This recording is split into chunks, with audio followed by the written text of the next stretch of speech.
बुलक्कड़पति Hindi story. एक गांव में पूड़ा नाम का एक व्यक्ति अपनी पत्नी शर्मिला के साथ रहता था। पूड़ा की भूलने की आदत के कारण उसे गांव में सब लोग भोला राम कहते थे। दोपहर के 12 बज चुके थे और पूड़ा अभी तक सो रहा था। शर्मिला क्रोधित होकर पूड़ा के पास आकर बोली, अरे भोला जी, कब तक सोते रहोगे? क्या काम पे नहीं जाना? 3 घंटे से उठाने का प्रयास कर रही हूँ, लेकिन तुम्हारी नींद है जो खुलने का नाम ही नहीं ले रही। शर्मिला की आवाज़ सुनकर पूड़ा की आंखें खुल गईं और हड़बड़ाते हुए इधर-उधर देखने लगा। शर्मिला जी, ऐसे क्या देख रहे हो? अपने ही घर पर बैठे हुए हो। पूड़ा, वो तो सब ठीक है, लेकिन मैं कहाँ पर हूँ? शर्मिला, जाहिर सी बात है, कल रात आप अपने ही घर पर सोए थे, तो अपने ही घर पर उठोगे ना, जंगल में तो उठोगे नहीं। पूड़ा, अरे याद आया, ये तो मेरा ही घर है, लेकिन तुमने मुझे इतनी सुबह सुबह क्यों उठा दिया? शर्मिला, जरा आकाश की तरफ भी नजर दौड़ा लीजिए, आपको पता लग जाएगा कि दोपहर के 12 बज गए हैं। सुबह हुए 6 घंटे हो चुके हैं। बड़ी मुश्किल से मंगत भैया के यहाँ बड़ी मिन्नतें करके तुम्हें काम पर लगवाया था, और जब से तुम्हें काम पर लगवाया है तब से एक बार भी तुम समय से काम पर नहीं पहुँचे। पूड़ा, हाँ तुम सही कहती हो, मैं तो भूल ही गया था। आज मंगत भैया ने मुझे सुबह 8 बजे ही काम पर बुलाया था। मैं जल्दी से तैयार हो जाता हूँ, तुम नाश्ता लगा दो। शर्मिला, नाश्ता करके क्या करेंगे? अब दोपहर के 12 बज गए हैं, अब तो भोजन ही करिए।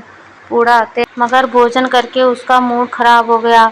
पूड़ा, अरे मैंने तुमसे कितनी बार कहा है शर्मिला कि मुझे दोपहर के समय अरहर की दाल पसंद नहीं है। तुमसे मैंने चने की दाल बनाने को कहा था। शर्मिला, आप कब से चने की दाल खाने लग गए? आपका तो चने की दाल से खाने से पेट खराब हो जाता है ना। पूड़ा, अरे रे, लगता है मैं फिर भूल गया हूँ, मुझे तो अरहर की दाल बहुत पसंद है। गलती हो गई, क्षमा कर दो।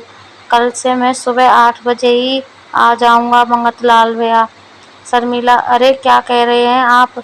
अभी तो आप अपने ही घर पर ही हैं, मंगत भैया के यहाँ अभी गए ही नहीं। जब वहाँ पहुँच जाना तब उनसे अपनी गलती की क्षमा मांग लेना। पूड़ा खामोशी से भोजन समाप्त करते हुए अपनी पत्नी शर्मिला से बोला, दाल तुमने वाकई बहुत स्वादिष्ट बनाई है, हमेशा की तरह, लेकिन हमेशा की ही तरह तुम मुझे आम का अचार देना तो भूल ही गई। शर्मिला, अरे इस कटोरी को गौर से देखिए, आपने दाल कम और आम का अचार ज़्यादा खाया है। शर्मिला, अब मुझ पर एक एहसान करेंगे आप? जल्दी से काम पे जाइए, नहीं तो भूल जाऊंगी कि आप मेरे पति हो और मैं आपकी पत्नी। पूड़ा पूड़ा चुपचाप मुस्कुराता हुआ अपने घर से बाहर निकल गया। वो कुछ ही दूर पहुंचा था कि तभी गांव के मुखिया ने पूड़ा की ओर देखा और बोला, क्या हाल है पूड़ा, आज सुबह सुबह ही काम पर जा रहे हो? पूड़ा, जी मुखिया जी, मंगत भैया ने सुबह 8 बजे ही काम पर बुलाया था, इसलिए सुबह जल्दी उठकर मैं काम पर जा रहा हूँ। आजकल उनका काम बहुत तेजी से चल रहा है। मुखिया, लेकिन अभी तो सुबह के 7:30 ही बजे हैं। आधे घंटे पहले क्यों जा रहे हो भाई? मुखिया, समय से पहले जाना तो अच्छी बात होती है मुखिया जी। तभी मुखिया के बगल में बैठा बल्ली मुस्कुराते हुए बोला, अरे मुखिया जी, क्यों टांग खींच रहे हो पूड़ा जी की? बल्ली, पूड़ा जी, मुखिया जी आपकी टांग खींच रहे हैं, क्या आपको इस बात का आभास नहीं है? पूड़ा, नहीं मुखिया जी की तो मजाक करने की पुरानी आदत है। बल्ली, तो फिर अपने घर वापस चले जाओ और 2 घंटे बाद काम पर जाना। पूड़ा, लेकिन क्यों? बल्ली, क्योंकि अभी तो सुबह के 5 बजे हैं, मंगत भैया तो सो रहे होंगे। सुबह सुबह अगर उन्हें उठा दोगे तो वो तुमसे नाराज और हो सकता है तुम्हें काम से निकाल दें। पूड़ा के चलते हुए कदम रुक गए और वह गहरी सोच में डूब गया। पूड़ा, बहुत बहुत शुक्रिया बल्ली भैया, तुमने मुझे बचा लिया, नहीं तो अब मेरी पत्नी मुझे तो आज काम से ही निकलवा देती। पूड़ा दोबारा अपने घर की ओर चला गया। मुखिया और बल्ली दोनों जोर जोर से हंसने लगे। मुखिया, अरे ये तूने क्या किया बल्ली? जब शर्मिला को पता लगेगा कि तूने पूड़ा को बेवकूफ़ बनाकर घर भेज दिया है तो वो तेरी हड्डी पसली एक कर देगी। बल्ली, अरे मैंने अपनी जिंदगी में बड़े बड़े भूलने वाले लोग देखे हैं, लेकिन इस बूढ़ा को तो अजीब भूलने की बीमारी है। ये तो कभी कभी रात को सुबह समझ लेता है और सुबह को रात। मुखिया, ऐसा नहीं है बल्ली, उस बेचारे को एक तो भूलने की बीमारी भी है और ऊपर से वो बहुत भोला भी है। मुखिया, सही कहा मुखिया जी, लेकिन आज की हरकत देखकर मुझे ऐसा लगा इसे आज भूलने का फिर से बड़ा भयंकर वाला दौरा पड़ा है। मुखिया, अब जल्दी से यहाँ से चला जा बल्ली, कुछ देर बाद शर्मिला यहाँ आती होगी। बल्ली, हाँ सही कह रहे हैं मुखिया जी, मैं चला। उधर पूरा को वापस घर आता देख शर्मिला क्रोधित होकर बोली, अरे अब क्या हुआ, वापस क्यों आ गए? क्या आज काम नहीं लगा? तुम तो कह रहे थे कि मंगत भैया ने सुबह सुबह 8 बजे ही तुम्हें बुलाया था। कहीं मंगत भैया ने तुम्हें काम से तो नहीं निकाल दिया? बूढ़ा, शर्मिला, मैं तुम्हारी इस आदत से तंग आ चुका हूँ। एक तो तुमने मुझे सुबह 5 बजे ही उठा दिया और ऊपर से नाराज हो रही हो। शर्मिला, ये तुमसे किसने कहा कि इस वक्त सुबह के 5 बजे हैं? बूढ़ा, बल्ली भैया ने। आज मैं इस नास पीटे बल्ली की खबर लेकर ही रहूंगी। मैं आपसे तंग आ चुकी हूँ सच में। सच तो यह है कि आपने मेरा जीवन बर्बाद कर दिया। अरे उसने आज आपको दोबारा मूर्ख बनाया है। बूढ़ा, क्या मतलब है? शर्मिला, मतलब यह है कि अभी इसी वक्त चुपचाप काम पर चले जाओ। कुछ देर बाद जब सूरज सर पर चढ़ा है तो उसे दोपहर बोलते हैं। सुबह के 5 बजे के वक्त सूरज नहीं निकलता। बूढ़ा, अरे ये तो मैं भूल ही गया। तुम सही कहती हो शर्मिला, अब काम पर जाते वक्त किसी से बात नहीं करूंगा, सीधे मंगत भैया के यहाँ पर चला जाऊंगा। बूढ़ा दोबारा वहाँ से चुपचाप चला गया और शर्मिला गुस्से से मुखिया के पास जाकर बोली ये कि ये बल्ली कहाँ है मुखिया जी? मुखिया, अभी अभी तो यहीं बैठा था। शर्मिला, क्या हुआ? बहुत गुस्से में नजर आ रही हो तुम। शर्मिला, मुखिया जी बनिए मत, मैं जानती हूँ कि आपको सब पता है। आप हर बार बल्ली को बचा लेते हो, लेकिन आज मैं उसे छोड़ूंगी नहीं। मुखिया, अरे बताओ तो क्या हुआ है? शर्मिला, बोल तो ऐसे रहे हो जैसे आपको कुछ पता ही नहीं हो। उसने मेरे पति को दोबारा बेवकूफ़ बनाकर घर भेज दिया। मुखिया, अरे शर्मिला, अब गुस्सा खत्म भी करो। बल्ली हमारे ही गांव का तो है और गांव में एक दूसरे से मजाक तो चलता ही है। शर्मिला, मुझे पता था आप यही कहोगे, लेकिन मैं आपसे कह देती हूँ, बल्ली आ जाए तो उसको समझा देना। अगर उसने दोबारा कभी मेरे पति को मूर्ख बनाया तो मैं अब आपसे पास शिकायत लेकर नहीं आऊंगी, बल्कि उसके घर में घुसकर उसकी हड्डी पसली एक कर दूंगी। इतना कहकर शर्मिला वहां से चली गई। उधर पूरा काम पर पहुंच गया, मगर उसने देखा कि मंगतलाल की ईंटों के भट्टे पर सन्नाटा छाया हुआ था। मंगतलाल कुर्सी पे बिछाए अपने साथी संपत के साथ गप्पे लड़ा रहा था। मंगतलाल, अरे क्या हुआ बूढ़ा जी, आज आप कैसे आ गए? बूढ़ा, कैसी बातें कर रहे हैं मंगत भैया, आपने ही तो मुझे सुबह 8 बजे बुलाया था। मंगतलाल, हाँ बुलाया तो था, लेकिन इस वक्त तो दोपहर के 1 बज रहे हैं। सुबह के 8 तो कब के बज चुके हैं। बूढ़ा, माफ करना मंगत भैया, आप तो जानते ही हैं कि मुझे भूलने की आदत है। संपत्ति, ये किसने कहा तुम्हें कि भूलने की आदत है? बूढ़ा, पूरी बात तो बता रहे हो तुम कि मंगत भैया ने सुबह 8 बजे तुम्हें बुलाया था। मंगतलाल, बूढ़ा, तुम्हें भूलने की बीमारी नहीं है, बल्कि तुम्हें कुछ बातें देर से याद आती हैं। वैसे तुम्हारी जानकारी के लिए बता दूं, मैंने तुम्हें सुबह 8 बजे एक हफ्ते पहले काम पर बुलाया था और कल शाम को जाते वक्त मैंने सभी मजदूरों से कहा था कि आज की छुट्टी है। आज मेरे शहर से कुछ मेहमान आने वाले हैं। मंगतलाल की बात सुनकर पुट्टा क्रोधित हो गया और गुस्से से बड़बड़ाता हुआ बोला, बूढ़ा, क्या आज की छुट्टी थी और मेरी पत्नी शर्मिला ने मुझे सुबह ही काम पर आने के लिए जगा दिया। आज मैं अपनी पत्नी शर्मिला की खबर लेकर रहूंगा। संपत, अरे पुट्टा जी, इसमें आपकी पत्नी शर्मिला की क्या गलती है? आप तो उसे बताना ही भूल गए होंगे कि आज काम की छुट्टी है।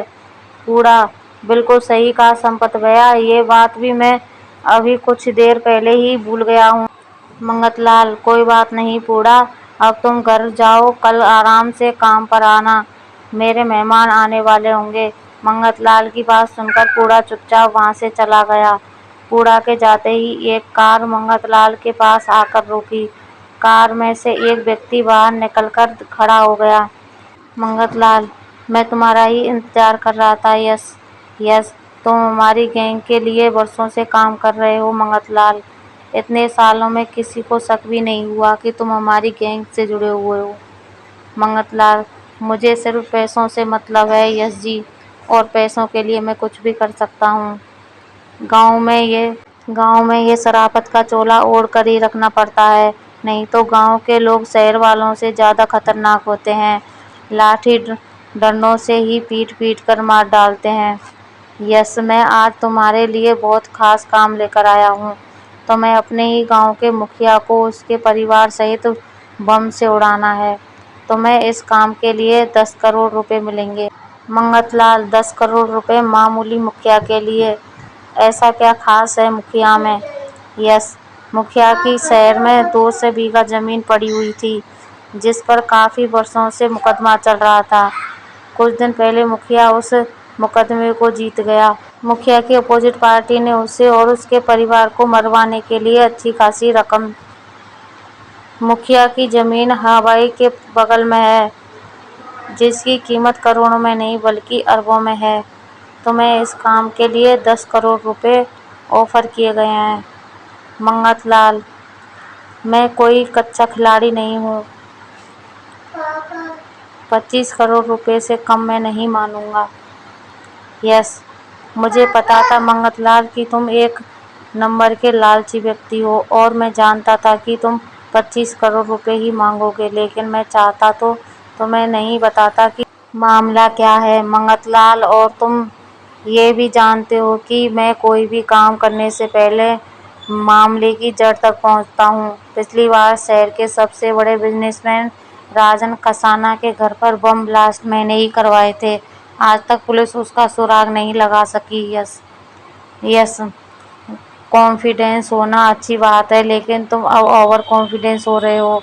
मत भूलो कि पुलिस आज भी तुम्हारे गांव की सीमा के आसपास घूमती रहती है मंगतलाल, और वो मेरे गांव की सीमा के आसपास ही घूमती रहेगी, मुझ तक नहीं पहुंच पाएगी। यस, मैं तुमसे बहस नहीं करना चाहता, मैं तुम्हें तुम्हारी कीमत देने को तैयार हूँ। तुम्हारे अकाउंट में आज शाम को 25 करोड़ रुपए जमा कर दिए जाएंगे। यस ने एक मोटा बैग मंगतलाल के हाथ में थमा दिया। यस, इस बैग को मुखिया के घर में रख दे। इतना बोलकर यश वहां से जाने ही वाला था कि तभी वह किसी को देखकर चौंक गया। सामने पूड़ा खड़ा था। पूड़ा को देखकर तीनों के पसीने छूट गए। मंगतलाल, पूड़ा तू यहाँ कब से खड़ा है? मैंने तुझे घर पर जाने के लिए कहा था। पूड़ा, क्या आपने मुझे घर जाने के लिए बोला था? शायद मैं फिर भूल गया हूँ। संपत, लेकिन तुम तो हमारी आंखों के सामने चले गए थे। मंगतलाल, लेकिन मैं तो सीधे घर से अभी आया हूँ। आपने मुझे जाने के लिए कब बोला? संपत, कभी कभी तो ऐसा लगता है मंगतलाल की पूड़ा को जान से मार दूं। यस, ये नमूना कौन है? इसने तो हमारी सारी बातें सुन ली होंगी। ये हमारे लिए खतरा है। मंगतलाल, पागल मत बनो, ये मेरे ही गांव का भुलक्कड़ पूड़ा है, इसे भूलने की आदत है। तभी मंगतलाल के दिमाग में एक विचार गौंदा। वो बम वाला वही बैग उठाकर पकड़ाते हुए बोला, मंगतलाल, पूड़ा तुम एक काम पर कल से आना, आज नहीं। और हाँ, इस बैग को मुखिया जी के घर याद से दे देना। तुम्हें याद तो रहेगा ना? पूड़ा, जी बिल्कुल मंगत भैया, मैं इस बैग को बल्ली के घर दे दूंगा। मंगतलाल, बल्ली के घर में नहीं पूड़ा, मुखिया के घर पर दे आना। इस बात को मत भूल जाना, नहीं तो मैं तुम्हारी पत्नी शर्मिला से तुम्हारी शिकायत कर दूंगा। शर्मिला का नाम सुनते ही पूड़ा के माथे पर पसीना आ गया। पूड़ा, जी जी बिल्कुल मंगत भैया, मैं सारी बात भूल जाऊंगा, लेकिन ये बात नहीं भूलूंगा कि मुझे इस बैग को मुखिया के घर पर छोड़कर आना है। संपत, ये क्या किया तुमने मंगत भैया? इस बैग में तो बम है। ये मूर्ख बैग किसी दूसरे को ना पकड़ा दे या अपने ही घर पर ना रख दे। यस, तुम्हें वो क्या गया है मंगतलाल? तुमने एक भुलक्कड़ आदमी को इतना खतरनाक काम सौंप दिया। मंगतलाल, तुम दोनों बिल्कुल मूर्ख के मूर्ख ही रहोगे। ये पूरा है, मैं ऐसे बहुत सालों से जानता हूँ। ये सब कुछ भूल जाता है, लेकिन कभी भी मेरा नाम और अपनी पत्नी शर्मिला का नाम नहीं भूलता। तुम लोगों ने देखा नहीं, शर्मिला का नाम सुनते ही ये कैसे डर गया। अब ये मुखिया के घर पर बैग पहुंचा देगा और मुखिया अपने परिवार सहित बम धमाके से मर जाएगा। सारा इल्जाम पूड़ा के ऊपर लगेगा और पूड़ा को ये याद भी नहीं रहेगा कि ये बैग मैंने उसे दिया था। यस, लेकिन अब करना क्या है? मंगतलाल, तुम यहीं पर ठहरो, मैं और संपत पूड़ा के पीछे जाते हैं। पूड़ा जैसे ही इस बैग को मुखिया के घर पर देगा, मैं दूर से ही रिमोट कंट्रोल का बटन दबा दूंगा। संपत और मंगतलाल पूड़ा के पीछे लग गए, मगर उन दोनों ने देखा कि पूड़ा मुखिया के घर के करीब जाकर अचानक रुक गया। पूड़ा, मंगल भैया ने ये बैग किसके घर पर देने के लिए बोला था? पूड़ा सोच में डूबते हुए बड़बड़ाया। मंगत भैया ने मुझे मुखिया जी के यहाँ पर क्यों देने के लिए कहा होगा? मेरा ख्याल है कि उन्होंने आईजी को ये बैग देने के लिए बोला है। अरे रे, मुझे सब याद आ गया। हमारे गांव में पिछले कुछ दिनों से आईजी साहब कुछ पुलिस वालों को लेकर घूम रहे हैं। जरूर ये बैग मंगत भैया ने आईजी के यहाँ पर देने के लिए बोला होगा। इतना कहकर पूड़ा सीधे गांव के पुलिस चौकी की ओर मुड़ गया। पूड़ा को पुलिस चौकी की ओर जाता देख संपत और मंगतलाल के पसीने छूट गए। संपत, अरे मंगत भैया, ये कहाँ जा रहा है? इसे रोको। मंगतलाल, अरे पागल हो गया है क्या? अब अगर इसके साथ हमें किसी ने देख लिया तो हमारी, अगर इस भुलक्कड़ ने ये बैग पुलिस के हाथ में पकड़ा दिया तो क्या होगा? यहाँ से भागने में ही भलाई है। पूरा पुलिस चौकी के अंदर घुस गया और उसने वह बैग आईजी के हाथ में दे दिया। आईजी, ये बैग तुम्हें किसने दिया है? पूरा, मैं बिल्कुल नहीं भूला हूँ आईजी साहब, मुझे ये बैग मंगत भैया ने, संपत भैया ने दिया है और मुझसे यही कहा कि ये बैग आईजी को ही देना। आईजी ने बैग खोला तो उसके पसीने छूट गए। आईजी, अरे इसमें तो बम है। बम का नाम सुनते ही खलबली मच गई। पुलिस वाले पूड़ा को अच्छी तरह से जानते। हवलदार सर, मेरी समझ में सब कुछ आ चुका है। इस पूड़ा को भूलने की बीमारी है। जरूर उन दोनों ने इसके भूलने की आदत का फायदा उठाकर ये बैग किसी के यहाँ पर भेजा होगा और गलती से पूड़ा भूलकर यहाँ ले आया। और फिर हमारा शक तो पहले से ही मंगतलाल और संपत पर था। इस बैग में रखे बॉम्ब ने हमारे शक की पुष्टि कर दी। आईजी, चलो इस पूड़ा की भूलने की कोई तो आदत काम आई। हवलदार सर, इसके भूलने की आदत ने ही दो बड़े बड़े मुजरिमों को शिकंजे में फंसा दिया सर। कुछ देर बाद आईजी ने पुलिस बल के साथ संपत और मंगतलाल को गिरफ्तार कर लिया। कुछ दिन बाद यश भी पकड़ा गया। आईजी ने गांव में सबके सामने पुख्ता को सम्मानित, और इस तरह उस समय के बहुत बड़े स्मगलर पकड़े गए और उन्हें आजीवन कारावास की सजा हो गई। इस तरह भूलाराम की भूलने की आदत ने सबकी जान बचा दी। दोस्तों, ये मॉरल स्टोरी आपको कैसी लगी? नीचे कमेंट में हमें ज़रूर बताइएगा। कहानी को पूरा पढ़ने के लिए शुक्रिया।